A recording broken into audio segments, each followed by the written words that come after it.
What's up, NSCS?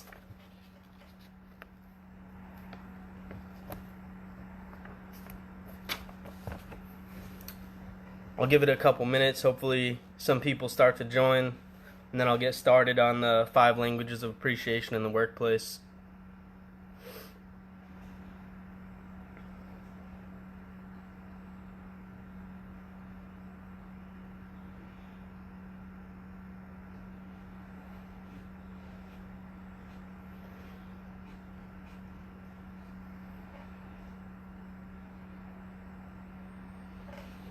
It is 7 o'clock, so I'll just go ahead and get started here.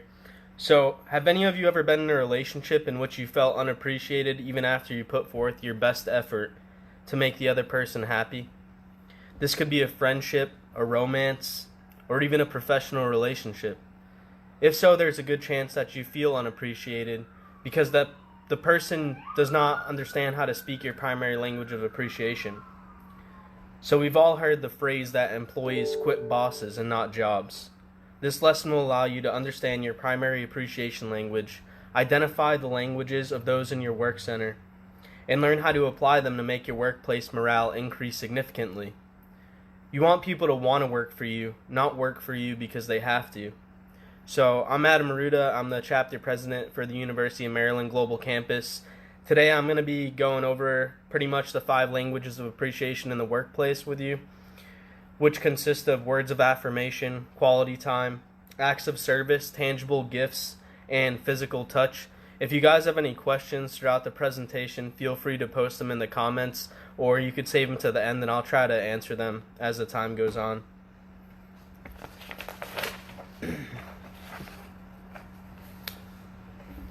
So, we'll get started on the first language of appreciation in the workplace. This can be correlated kind of to the 5 love languages. I'm not sure if you guys are familiar with Dr. Gary Chapman at all, but he has a book out there. I highly suggest reading it. I think it works wonders in not just workplace relationships, but also marital or just spousal or even friendship type relationships. So the first one's going to be words of affirmation. And this pretty much consists of 4 main characteristics. So it's going to be your praise for accomplishments, your affirmation for character, your praise for personality, and then how and where to affirm that person, whether it's one-on-one, in front of others, whether you give them written affirmation and public affirmation, and I'll kind of go into detail on a few of them. So praise for accomplishment is exactly what it sounds like. So these are tasks that are going to be completed within your work center, and you want to be specific on the task. So say you assign an individual a project and you notice that their progression on it's pretty much exceeding your expectation. If this person truly appreciates the words of affirmation, just going out of your way, being specific, like, hey, I noticed you completed task 1 and 2 really well and actually better than I thought you did, and I truly appreciate you putting forth that effort. So that's pretty much the praise for accomplishment. Affirmation for character. This is essentially going into their character as a person and realizing what you appreciate about that person. So this could even go for coworkers, subordinates. It could go for colleagues. It doesn't just have to be you talking down to someone that you supervise. But essentially, you want to notice something about their character that you truly appreciate. You notice that this person may have really good, maybe organizational skills, or maybe they're very kind to others and you notice that they're always willing to lend a helping hand. So if you're able to offer that but that praise for their character, that could also go a long way. So you could be like, hey, I understand and I realize that you truly are always trying to help other people out, and I think that it helps build teamwork and collaboration. It seems so simple, but these little things can go a long way in an organization. The next one's going to be kind of praise for personality. I touched on it a little bit kind of with the organizational skills, but here you just pretty much want to focus on their personality traits. It kind of goes hand in hand with character because most people's personalities portray their characteristics.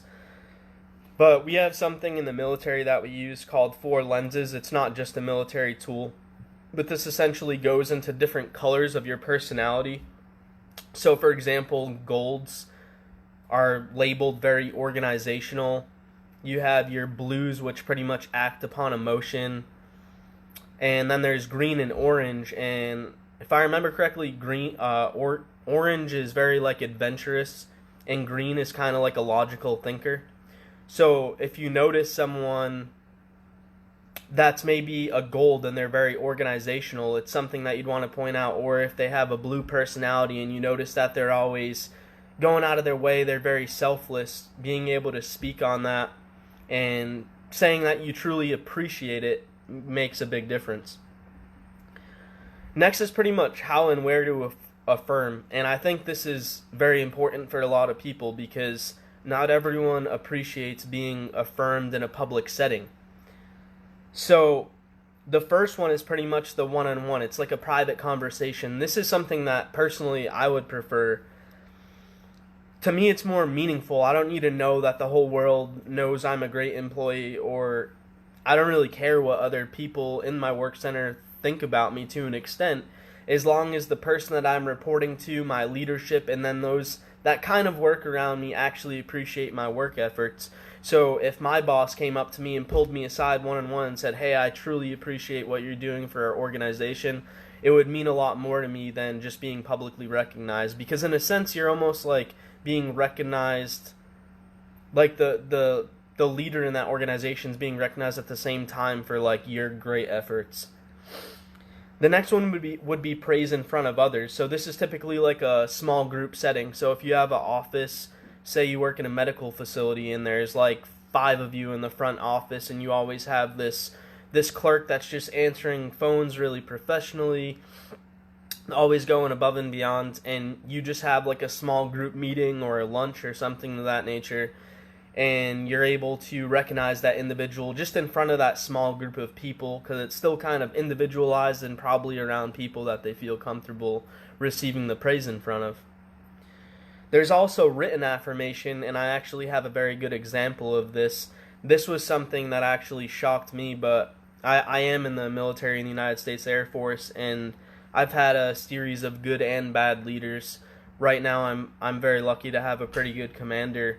And one thing that he did for me when he was actually on vacation with his family in Michigan, he sent me a postcard with pretty much a handwritten verbal message about his appreciation for the work that I put in for the training program within our squadron and organization. And just to think that he took the time out of his time off of work to do that really spoke a lot to me. And fortunately, words of affirmation is one of my primary languages of appreciation, so it does help out in those matters. The next one's public affirmation. Personally, I could accept it. I could do without it. I don't care, but essentially public affirmation is when you get like an award presented to you. Say you're like an outstanding volunteer within the community. Most of the time you get great recognition in front of large crowds of people. A good example would even just be graduating college. You go to your commencement ceremony. There's thousands of people from different backgrounds that are there to support you and see you graduate. It's good, but it's not the best thing for the workplace because not everyone receives that public affirmation the same. So you really got to understand your employees and know what they want, whether they want that one-on-one, whether they want the small group, or they do appreciate that large group setting of praise. So in using your words of affirmation, you want to ensure that you're genuine and organic in what you're saying, because if you're not really sincere in what you're saying, and they can typically read through you actually not being appreciative and you're just saying it to be a good leader in a sense. So make sure your words of affirmation are genuine. Otherwise, it'll kind of take away your credibility as a leader as well.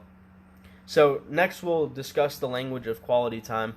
Again, if you guys have any questions along the way, please feel free to post them in the comment box, or you want me to elaborate on anything, give out any other examples, feel free.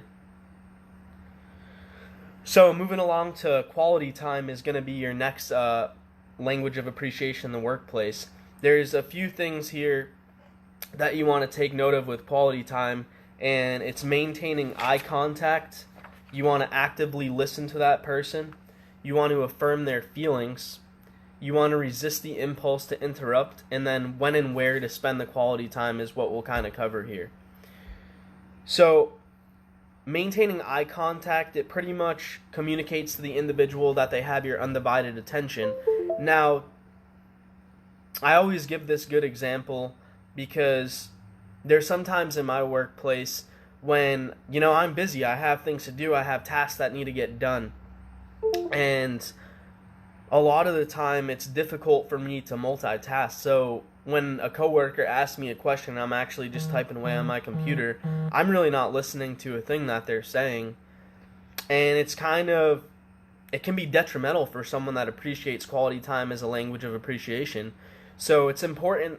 One thing I could suggest in that matter is if you do have a lot going on, but that person really appreciates quality time and you just don't have the time to commit, then give them some feedback. Just say, hey, I really would like to give you my undivided attention, but right now I have a lot to accomplish in the workplace, and I would prefer to give you all of my attention. So let me finish this task, and in about 45 minutes we can meet again to have this conversation. And then actively listening, it kind of goes hand in hand with the eye contact. People can tell if you're listening. If you're not asking them questions, you don't seem interested. People can read body language. It's simple stuff to read. A lot of people too now with technology play on their phones while you're talking to them. I mean, I'm guilty of it. I think most of us are at some points. But doing these two things, maintaining eye contact and then actively listening, it pretty much shows that you are genuine and you do genuinely care about the conversation. And this allows you to actually be able to affirm their feelings. So when I say affirm their feelings, not everyone's been in the same situation before. They could be trying to tell you about a work problem, a home problem, maybe just want to chat and talk about life in general. But you want to state that you pretty much understand their feelings and maybe offer how they can react to the situation that could be beneficial. This is kind of a slippery slope here because I learned this in a recent course I went to on resiliency. I'm like an advice giver, so anytime someone comes to me, not necessarily with a problem, but they want to talk about something, I instantly want to tell that person what they should do. If I were them, I would go and do this, or maybe you could go and do this. Not everyone's necessarily looking for advice, so it's important to understand that some people just want someone to vent to. And it's okay to ask them that question. If you're an advice giver like I am, you could say, hey, are you seeking advice, or do you just want someone to listen to what you have to say? And on top of that, instead of maybe giving them advice on potential solutions, you want to try and give them like open-ended questions so that way they could pretty much figure out what to do on their own. You want them to solve their own problems, because if you're solving their problems for them, they're not necessarily learning anything from the situation.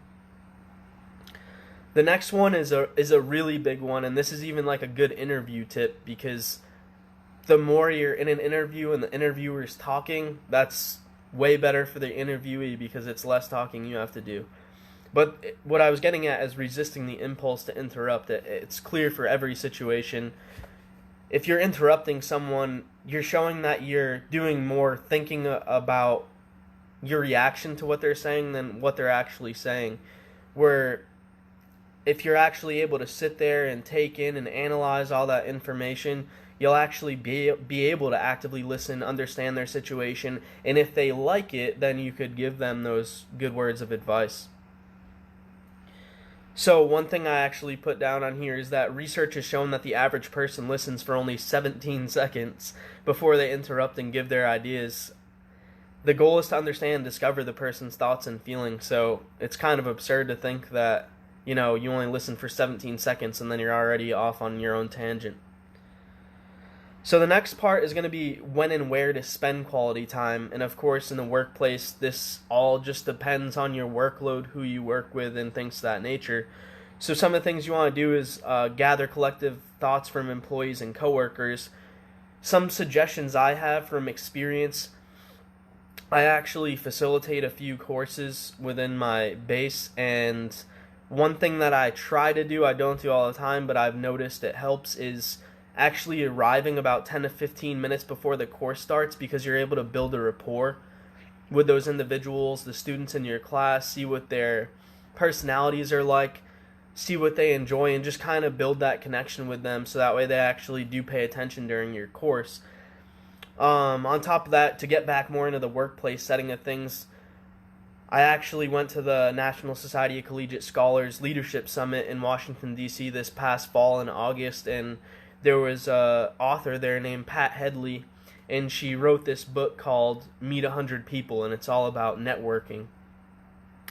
Within that book, one of the things she suggests is to never eat alone, and I always remembered that, because typically I'm the type of person where I bring my lunch to work and I just eat at my desk and pretty much work through lunch. It's not a big deal to me. However, for people that would like to spend quality time, this is a great time to do it, because everybody takes a lunch break. Everybody eats lunch. So if you have a workplace and you could get, 3 to 5 people in your workplace together, you get to just talk about things that don't even correlate with work. You get to know your employees, and they get that appreciation of quality time.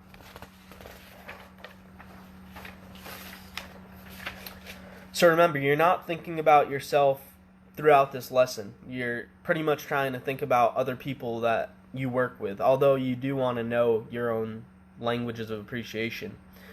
So even though you may not value quality time, your most important employee may only feel appreciated in this way.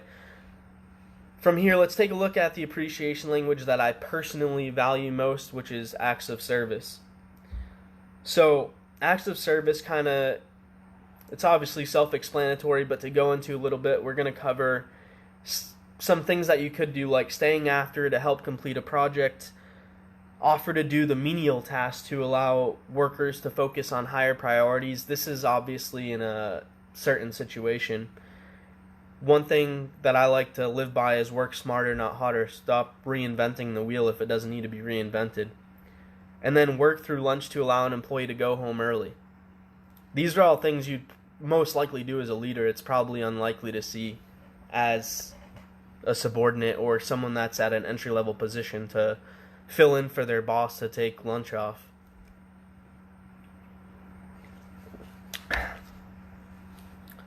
So the first thing is to stay after to complete a project. I actually work with several people in my office now and in the past, and sometimes I even fail to think about this, even though I'm pretty much talking to you guys about it now and preaching about it. I like to think that I kind of live by this in the workplace when I can, but I've definitely failed to do this before. But this is important, because if you have an employee, you notice that they're always staying at work late, they're always trying to get the next task done, they're always trying to complete the next project and meet this and that deadline. If you have employees like that within your organization and their language of appreciation is acts of service, you doing that simple task by just staying after to help them complete that project, now it may get done 2 hours earlier than they projected. Now they can go home and spend their time doing something that they value more than work. Say they have a family, they have children that are playing sports or cheerleading or something of that nature. Now they can go to their children's sporting event, which may mean more to them than you actually staying after, but because you stayed after to help them complete that project, they're actually able to go and value some things in their off work time. The other thing that I feel like I was kind of biased on this one was offering to do the menial tasks to allow the worker to focus on higher priorities. So I'm a training manager within the Air Force, and a lot of the things that I do at work are very menial tasks. They don't take a lot of analyzing or doing anything of that nature. It's really just very simple, tedious, long tasks that could probably be done by someone with very minimal training. So with acts of service being my primary language of appreciation, it would be very beneficial for me, and I would feel appreciated if someone was able to take over those little tasks and allow me to focus on my higher priorities and allow me to focus on the strategic level and the vision and the leadership focus of the training program within my work center. The other thing, like I said, I like to live by is work smarter, not harder. So if you know how to accomplish a task more efficiently, offer to take that task over. So I can give you, I'm trying to give you guys examples that everyone can relate to, but pretty much you're in a work center, right? And this is probably a bad example, but say you have a couple janitors that work together, and one guy's really good at mopping floors and one guy's really good at cleaning windows, but you're both responsible for the same thing of both those tasks. You could pretty much help each other out by taking over those tasks for each other, and in essence it makes the workplace more efficient and makes both employees feel more appreciated, and the work gets done faster. And you're not working any harder, you're just working smarter because you're utilizing people's knowledge, skills, and abilities to get the mission done in a faster manner. The next thing is going to be working through lunch to allow your employee to go home early. I think this is an amazing thing you could do as a supervisor, and it's not something you have to do all the time. It could only be for employees that truly deserve the time off. But the reason I like this one is because it speaks several of the languages of appreciation at the same time. Because not only are they getting the acts of service by you taking over their responsibility, but now you're giving them that quality time back with their family or just on their own. Maybe they don't have a family, but maybe they just value time off of work. So I think everyone could pretty much appreciate getting to go home early just because their boss decided to put in some extra work. Obviously, you have to be understanding of people's appreciation languages as well, though, because if someone's appreciation language is physical touch and you're giving them time off of work instead of a handshake, it's not going to work. It sounds stupid, and not everyone has the same language of appreciation. And believe it or not, most people actually speak the languages of appreciation in their primary language of themselves. So for mine, like acts of service, it's really easy for me to go and do a task for someone else, and they might not even appreciate it because they don't mind doing the task. They'd rather me tell them that they're doing a good job, or me give them a pat on the back. So let's kind of recap the three languages of appreciation that we went over so far. We kind of covered words of affirmation and how you want to give people praise for their accomplishments and their personality characteristics, and then whether you want that one-on-one actual words, verbal feedback, or those affirmation words, and maybe they want that public affirmation in a larger, smaller group setting. The next one we went over was quality time, and within quality time you want to make sure you're maintaining eye contact and that you're actively listening to that individual, because it shows that you genuinely care, and people can typically read through body language. The next part of quality time was pretty much when and where to spend quality time, and we kind of talked about how you could do this over lunch, how you could go in and work early. I know some of the civilians that I work with, they actually take time out on Fridays to have like an espresso hour where they just meet up, have some espressos, and talk about life. And they seem to enjoy it, and it's a way for them to build camaraderie amongst them. The last one was acts of service, the one that I just covered. From here we talked about kind of staying after hours to allow some projects to get completed ahead of time, so that way other people can go home earlier, and then working through lunch, the same thing. Again, I think it's a very good leadership tool. You can spend a half hour more of your time working at lunch, and now this person gets to go home an hour early. For the next appreciation language, we'll be covering tangible gifts. So again, this isn't something that really would pertain to me. I could care less if someone buys me a gift. I'd prefer someone to help me out or praise my work efforts.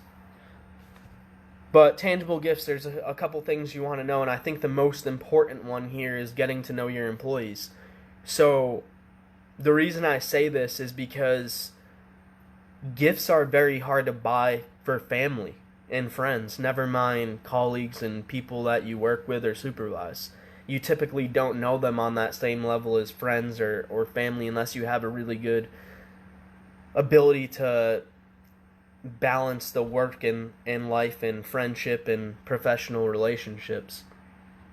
But the reason I say it's very important to get to know your employees is because if someone truly enjoys country music and they want to go and see Kane Brown, you're not going to want to go and buy them tickets to an opera concert and for them to go see Mozart. They'll literally, it's almost like the opposite of appreciation. It's almost like a slap in the face where not only do you not even know what they like, but you went out of their way and like wasted your money to buy them something that you know they don't even like. So it's important for sure to know your employees, and that could work both ways.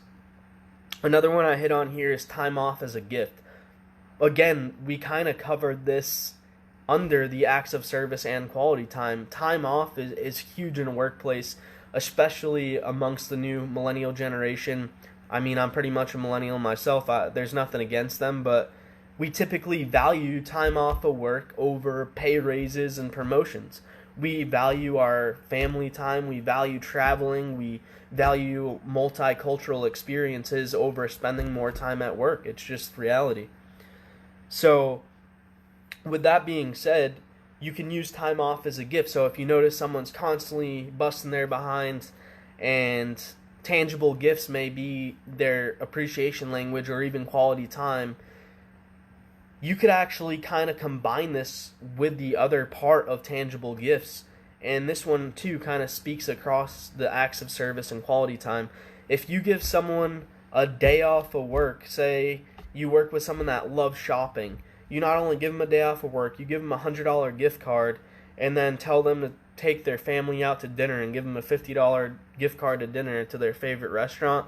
That will literally speak wonders to them, because you're speaking so many languages and allowing them to understand that you know what they appreciate and that you appreciate their efforts. So you're pretty much returning the favor by giving them that time off to spend with their family and do things that they actually value and have fun doing. The next part's pretty much going to be like to ask yourself questions. As a leader, as a supervisor, it's important to ask yourself questions. To just sit back and think that work's going to get done because you told them to do it is ridiculous. So you essentially want to ask yourself, like, what do my employees value? What is it that I could give them to show them that I appreciate them? And the biggest thing I was kind of hitting on here too is you want people to want to work for you. You don't want people to work for you because they have to. So understanding what they value and being able to offer that to them. Retainability is key in any organization today because turnover costs money. And turnover is typically a lot more expensive than it is to retain the employees that you already have. So I'm sure some of you would have enjoyed receiving tickets to Game 7 of the World Series the other night.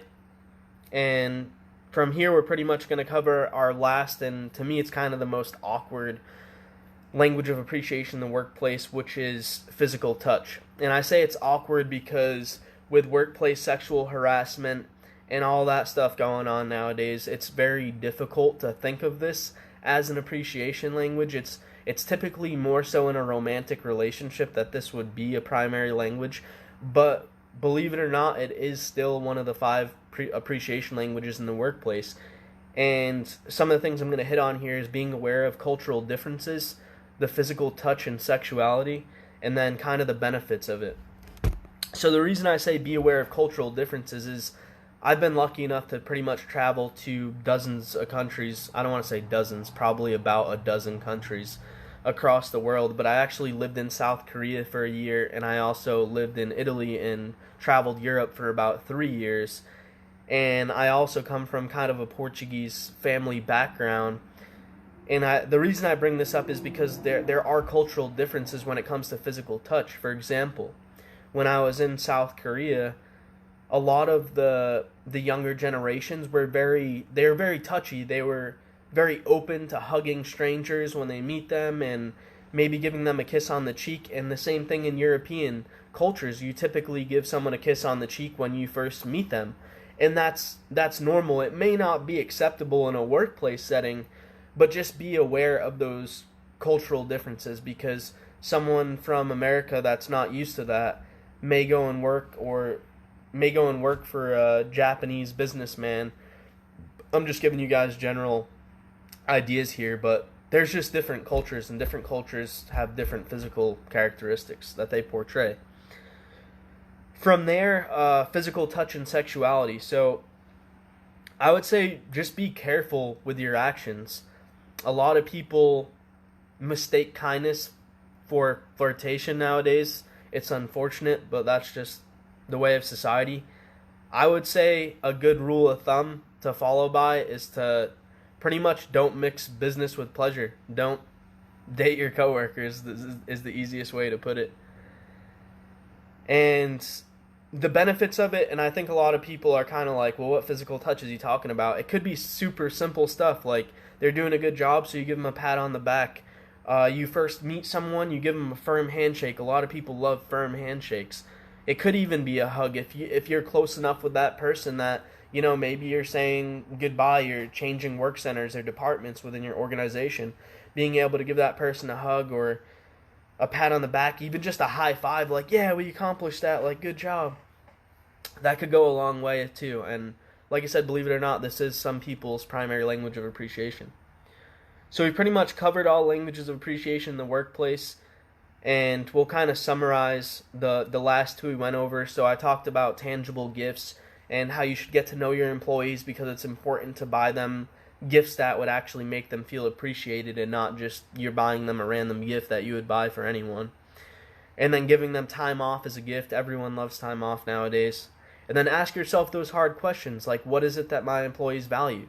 One thing that I actually kind of developed as a leader that I don't really use anymore because I don't have many subordinates, but I used to give them, was finding out when my employee's birthday was, if they had children, when their children's birthday was, if they had a spouse, when their anniversary was, and if it's possible, give them those days off, or at least maybe give them a gift card, like I said. So if it's their anniversary, be like, hey, I know your wife loves spending quality time with you. Go ahead and take the day off. I'll cover your back at work. Those type of things could go a long way. The next was physical touch. Again, this is kind of an awkward one, but just don't think about it in a romantic or sexual aspect. You know, offer high fives, firm handshakes, hugs, and pats on the back, and you'll be clear and speak in people's appreciation languages. So, you're all equipped now with the knowledge of the 5 languages of appreciation in the workplace. Please understand this can be used in a variety of settings to include friendships, partnerships, and even volunteer work. It doesn't just have to be in your workplace. I highly, highly, highly recommend Dr. Chapman's books. He's a great author. Dr. Paul White also helps him with many of these publishments. Another good one out there is the 5 love languages, which is pretty much what I just talked about, but it correlates more so to actual romantic relationships. They wrote a ton of good books out there. They have one about rising above a toxic workplace. They have a ton of stuff for the workplace. They even offer these training sessions you can do online. If you work for an organization that you think this could be beneficial for, I highly suggest going on to their website and checking out the things they have to offer, the tools, the material. They have things that you can become a certified trainer and actually train other organizations or your own organization, as long as it's obviously funded by your company. It's a great opportunity to spread positivity and morale across your workplace. So I would just leave you with this. Focus on expanding your knowledge in this area, and as we have just briefly scratched the surface. So I hope you guys go out there and make your work environment a better place. Hope you all have a good night.